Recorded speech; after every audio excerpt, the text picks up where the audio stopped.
What's up, everybody? So a new picture of Sean Strickland posing with his team after a training session has surfaced. And guys, the first thing that I noticed looking at this picture is Sean Strickland is in outstanding shape for Sean Strickland, right? I mean, what we've seen of Strickland in the past, this is definitely kind of peak condition for Sean Strickland. And I'm not going to sit here and harp on that, but I am going to point out this means something, guys. We have to recognize this because something that's very important to know. We've seen Sean Strickland and his condition in the past in terms of his physical appearance. He's never a guy that's looked out of shape, but he's always just kind of looked like a guy. This is maybe the leanest we've seen Sean Strickland, which just really leaves me to the point that Sean Strickland is taking this fight as serious as he has ever approached a fight in his entire career. I think that this has become something bigger for Sean Strickland. I think that this is personal now. I think that Dricus Du Plessis has awoken maybe the beast inside of Sean Strickland per se. I think that we are going to see a very aggressive, a very bad intentions written Sean Strickland in this matchup. I think that he's coming into this thing with knockout intentions. I don't think that Sean Strickland's coming in here to outpoint Dricus Du Plessis in Canada. I think that he's coming in to lay stake as his claim as the best middleweight on the planet. I think he wants to finish Dricus Du Plessis. And you know, I've made videos talking about Sean Strickland versus Dricus Du Plessis. I think that this is a real 50-50 matchup. I think that this is very interesting, the X's and O's. I think that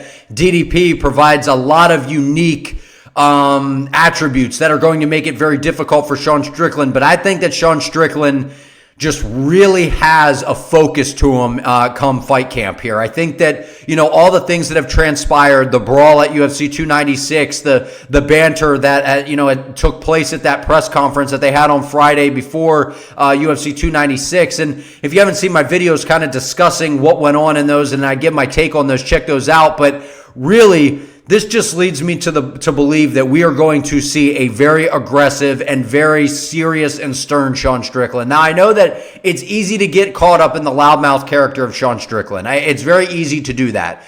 But I think come UFC 297, I think we're going to see a very measured and very focused and serious Sean Strickland. Now, I'm not saying that he's going to not say some crazy shit and kind of maybe, you know, say some wild things because that's just who Strickland is.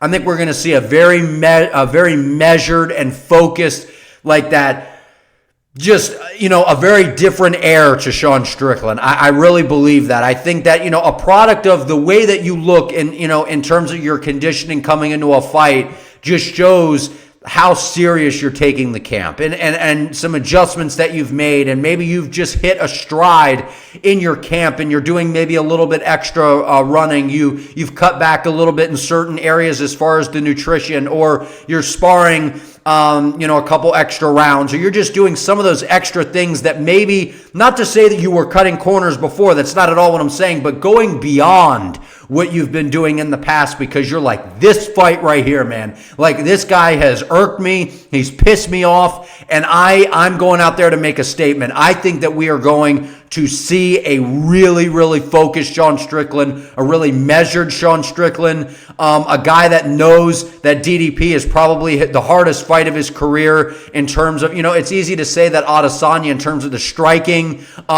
you know, would probably be his hardest fight, which I would agree with you there. But to this point, DDP provides a lot of unique challenges for Sean Strickland in terms of a guy that does have the strength advantage over him, a guy that, you know, likes to mix in the wrestling, a guy that has really, really good power, that switches up the stances, is very awkward, throws some unorthodox, not the most perfect technical strikes at you, but something that you have to respect because of that win that we saw against Robert Whittaker, just the things that we'd seen from Du Plessis this far.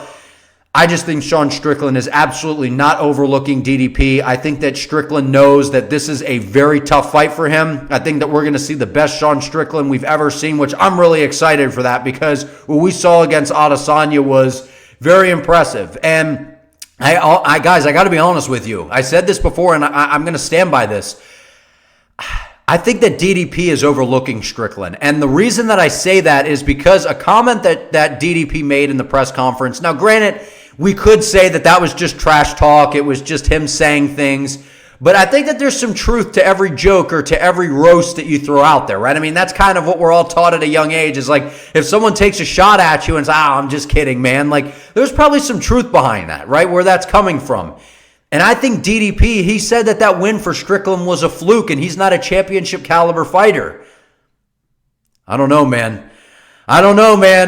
When we look at Sean Strickland and we saw, his run at 170 pounds, like he was very dominant until he kind of, he had some ups and downs. He got knocked out with that wheel kick by, I think it was Dos Santos or whoever that was with that spinning wheel kick. We saw Kamaru Usman dominate Sean Strickland. But ever since Strickland's went up to 185, outside of that left hook knockout from Poatan Pereira, which it's like, really?